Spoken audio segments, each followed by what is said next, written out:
It was a cold and frosty evening in the forest. Most animals had retired in their warm caves and dens. The cold breeze was sending chills down the spine. A troop of monkeys came wandering through the forest path. They were feeling cold too. They spotted a large banyan tree. They reached there and sat under it.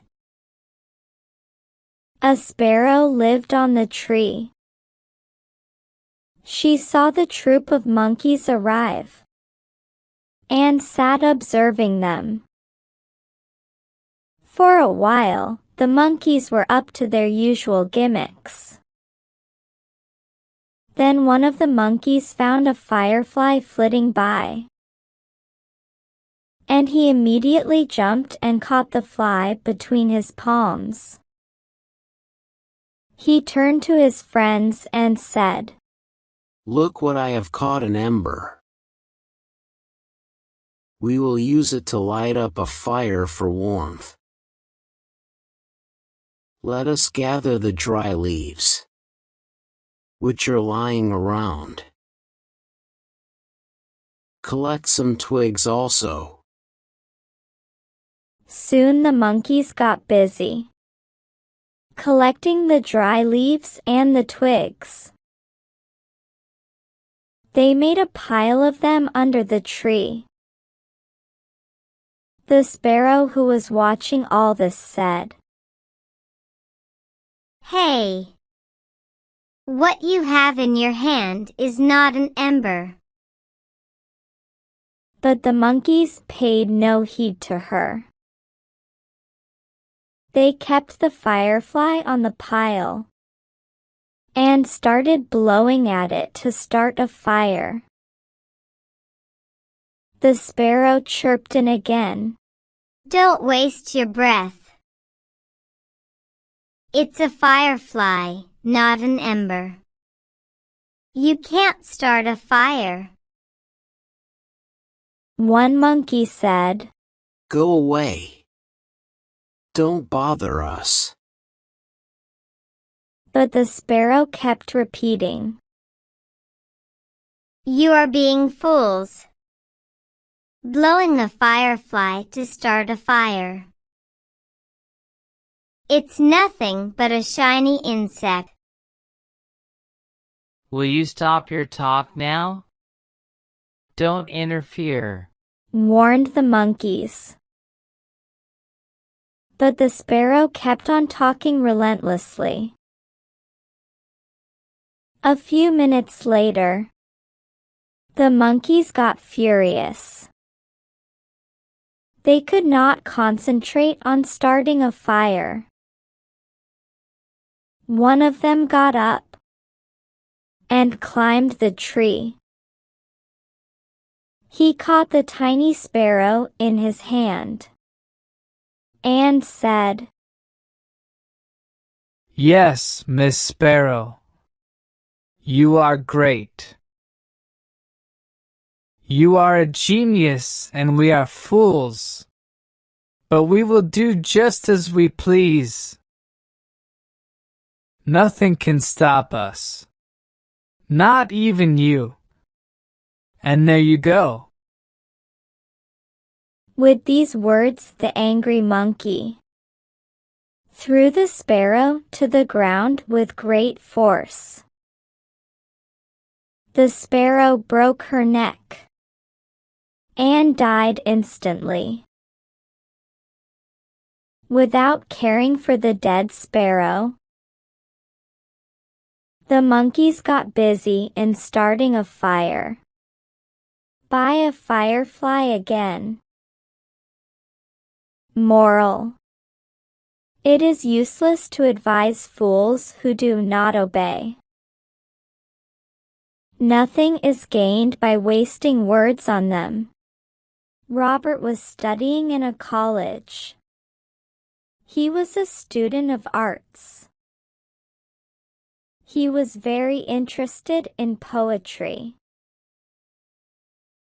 He had a great interest in reading and recitation of poems, and for this reason, his friends used to call him a great poet. They also encouraged him to write an epic. He used to assure them, "Friends, I will certainly write an epic one day.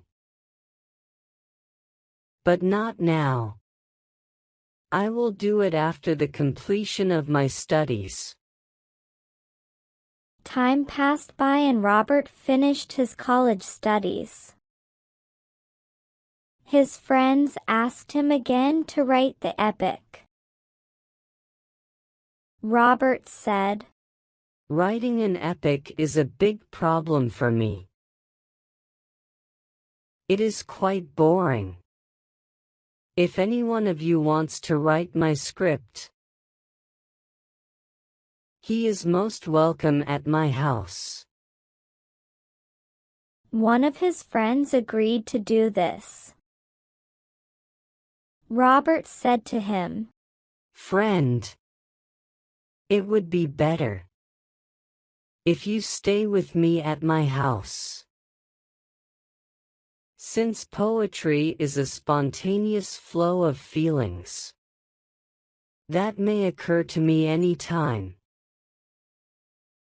so there should be a writer with me all the time, who may write it down then and there." His friend said, It is not possible for me to stay with you all the time at your home. I advise you to write the epic only after you get married. Your wife will always be with you and help you in writing the epic. After some time, Robert married a well-educated girl named Misha. His friends told her that her husband was a great poet. Hence she should encourage him to write an epic. She agreed. But her husband hardly had any time to write the poem. However, he somehow wrote 34 stanzas in a year. Once his friends came to him to see the progress of their friend's epic. But they were disappointed. They read the poem and found the stanzas interesting. They advised him to shun his laziness and work hard to complete the epic. Hearing the words of friends, Robert got inspired. He decided to complete the epic soon, but he still did not want to write it himself. His wife was also busy with her domestic chores.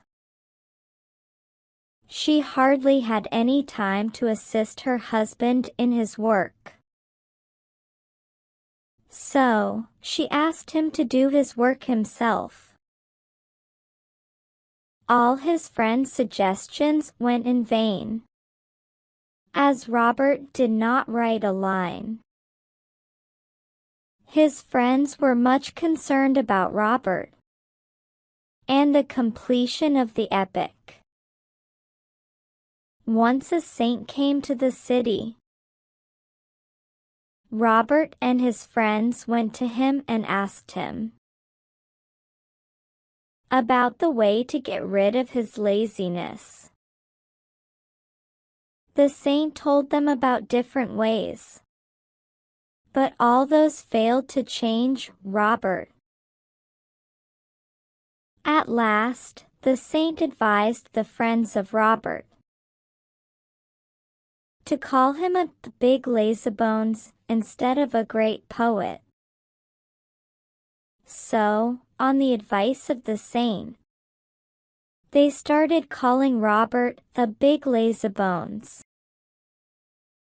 And soon he became famous by this name in his friends' circle. Robert took it seriously. Now he tried hard and completed the epic soon. He was honored by various organizations with the title of the great poet. Moral: laziness spoils the talent. So don't be lazy and do work hard. Your hard working will give you a bright future.